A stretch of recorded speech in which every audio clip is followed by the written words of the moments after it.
Isang mainit na hapon sa inyong lahat guys. Ngayon ay ika-8 ng Mayo, taong kasalukuyan. At ang nakikita nyo ang yan ay ang pagoda ni San Pascual Bailon. Dito sa Barangay San Pascual, Hagonoy, Bulacan.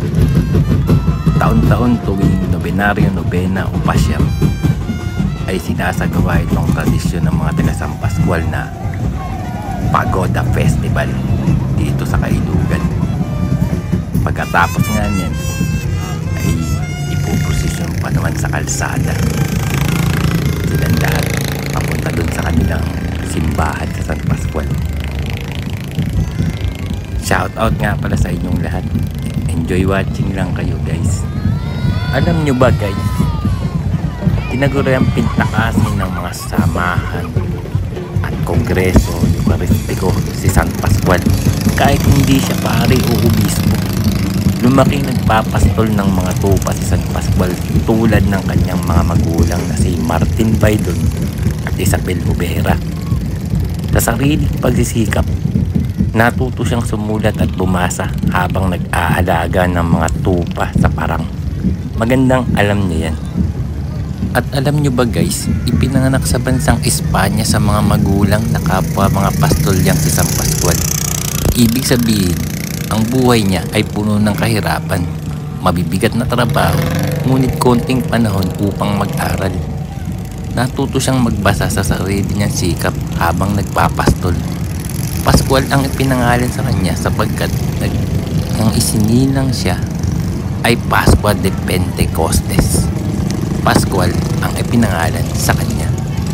Bagaman ay hindi pari, ay nagugol ng maraming sandali ng kanyang buhay sa pananalangin at pagdedebosyon sa banal na Eucharistia, yang si San Pascual Bailon.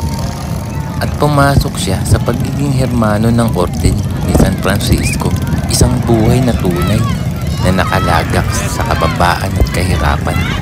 Malaki rin ang pagmamahal niya sa mga dukha. Sino mang dumarating sa kanilang klaustro ay tumatanggap ng pagkain at tulong mula kay San Pascual Bailon.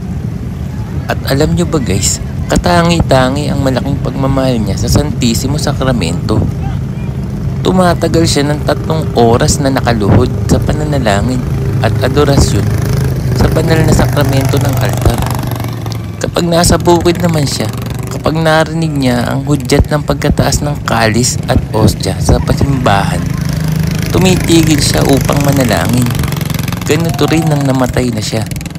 Kung itinataas ang katawan at dugo ni Kristo, ilang ulit na nakikitang dumidilat ang kanyang mga mata habang nakaburol. Magandang malaman niyo yan. At alam niyo ba guys, si San Pascual Bailon ay isang angkop na panghalili sa paganong anito bilang Diyos o patron ng kasaganaan. Ang apelyido ni San Pascual ay Bailon, na ang ibig sabihin sa salitang Kastila ay mahilig magsayaw. Kaya kung mapapansin nga nyo guys, kapag kapistahan ni San Pascual doon sa prosesyon ay napakarami nitong mananayaw. At alam nyo rin ba guys, maraming anekdota ang tumutukoy sa milagrong ginawa ni San Pascual Bailon. Kabilang na nga dito ang salaysay ng isang mag-asawang taga Hagonoy, Bulacan, na di umano'y nakatagpo ng isang naglalako ng alimango. Ang mag-asawa ay inanyayang makipista sa ubando. At nang silang dalawa ay napadako sa simbahan upang magsimba, buong gulat nilang nakita ang mukha ni San Pascual na kamukhang kamukha ng taong nagtitinda ng alimango na nakatagpo nila. At alam nyo ba guys, hanggang sa kasalukuyan, si San Pascual Bailon ang namayaning pangunahing patron ng ubando. Kung ibabase sa puntong historical, si Santa Clara ang may tuturing na patron na pinagtutuunan ng pagsasayaw upang magkaanak. Subalit si San Pascual bilang patron ng ubando ang naging tampok sa 3 araw na pintakasi, at sa tinagal-tagal ng panahon siya ay tinuturing at kinikilalang patron sa pagpapaanak. Kaya para sa mag-asawa na hindi pa nagkakaanak diyan guys, makipista kayo kay San Pascual Baydon. Sumayaw kayo sa prosesyon at manalangin kayo ng taimtim sa kanya na mabigyan kayo ng anak. Sa ika-17 ng Mayo na nga pala ang kapistahan ni San Pascual Baydon guys. At dahil dyan ay shoutout sa kumari at kumpare ko na si Day at Anthony Crisostomo ng San Pascual, Hagonoy, Bulacan. At dito ko na nga rin tatapusin ang aking video guys. Maraming salamat sa inyong panonood. Kung nagustuhan nyo ang aking video ay mag-like, comment, share at follow. At pakisubscribe na rin ang aking YouTube channel, Baroro TV. Maraming salamat.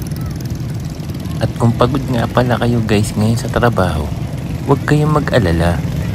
Bukas, pagod ulit kayo. Ang mahalaga, nabubuhay tayo ng patas. Dahil ang blessings guys, pinagdarasal yan sa ating na trabaho. Kaya kung umabot ka sa video na to hanggang dulo, pagpalain